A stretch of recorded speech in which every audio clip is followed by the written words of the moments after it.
Hello everyone, welcome to Sushmani cooking channel. ఈరోజు బియ్యం మరియు సగ్గు బియ్యంతో ఎంతో ఈజీగా ఎంతో టేస్టీగా ఉండే వడియాలు ఎలా చేయాలో ఇప్పుడు మీకు చూపిస్తాను. చాలా క్రిస్పీగా చాలా బాగుంటుంది. ఒకసారి ఇలా ట్రై చేయండి, మీకు కూడా చాలా బాగా నచ్చుతుంది.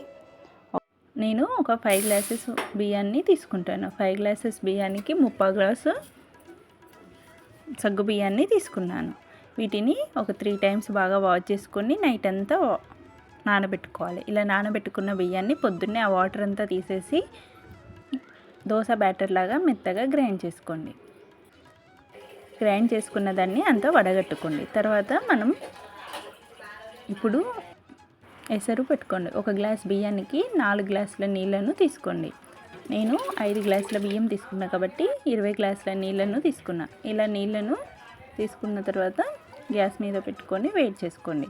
అందులో మనం ముందుగా నైట్ అంతా నానబెట్టి పెట్టుకున్న సగ్గు బియ్యాన్ని వేసుకోండి. కొంచెం ఉప్పుని యాడ్ చేసుకోండి. ఉప్పును కొంచెం తక్కువగా వేసుకోండి, ఎందుకంటే వడియాలకు కొంచెం ఉప్పు ఎక్కువైనా చాలా ఉప్పగా టేస్ట్ అంతా పోతుంది. సో ఉప్పు చాలా తక్కువగా వేసుకోండి. ఒక 3 ఎండుమిరపకాయలను తీసుకొని దాంట్లో కొంచెం అల్లం వేసుకొని కచ్చాపచ్చగా దంచుకోండి. కొన్ని నువ్వులు, కొంచెం జీలకర్ర, 2 ఎండుమిరపకాయలు, కొంచెం అల్లం కచ్చాపచ్చా దంచింది ఇలా 3 బౌల్లో పెట్టుకోండి.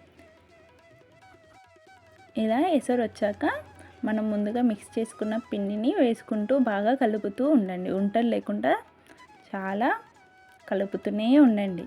ఇలా ఒక 10 మినిట్స్ బాగా కలుపుతూ ఉండండి. మధ్యలో ఇలా అడుగంటకుండా అడుగున వరకు కలుపుతూనే ఉండండి.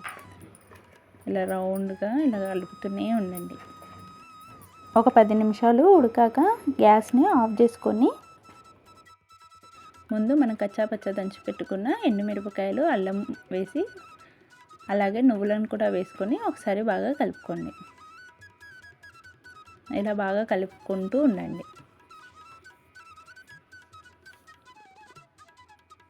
ఇది బాగా ఉడికితే బాగా పొంగుతాయి వడియాలు. మనం ఒక స్పూన్ జీలకర్ర కూడా యాడ్ చేసుకొని ఒకసారి బాగా కలుపుకోండి. అంతే అండి, పిండి రెడీ అయిపోతుంది. దీన్ని మనం ఒక 1/2 అవర్ బాగా చల్లారబెట్టుకోండి. ఆ తర్వాత ఒక నూనె కవరు ఇలా తీసుకొని దానికి చిన్న హోల్ చేసుకోండి. కింది పక్కన పైన ఇలా పెద్దగా ఓపెన్ చేసుకొని అందులో అంతా పిండిని పెట్టుకోండి. పిండిని పెట్టుకున్న తర్వాత ఇలా చిన్న హోల్ ద్వారా ఇలా వడియాలను పోసుకోండి. ఎంతో ఈజీగా ఇలా వడియాలు పోసుకోవచ్చండి. చాలా ఎక్కువ పిండి దీంట్లో పడుతుంది కాబట్టి ఈజీగా ఇలా వడియాలను పోసుకోవచ్చు. ఇలా ఒక మార్నింగ్ నుండి ఈవినింగ్ వరకు ఎండపెట్టుకున్న తర్వాత ఈవినింగ్ అయ్యాక వెనక పక్కన తడుపుకొని కొంచెం సేపు ఒక 5 మినిట్స్ అలా వదిలినాక అన్నీ మెత్తబడిపోతాయి. ఇలా మెత్తబడిన వాటిని ఇలా ఒక్కొక్కటిగా తీసుకోండి.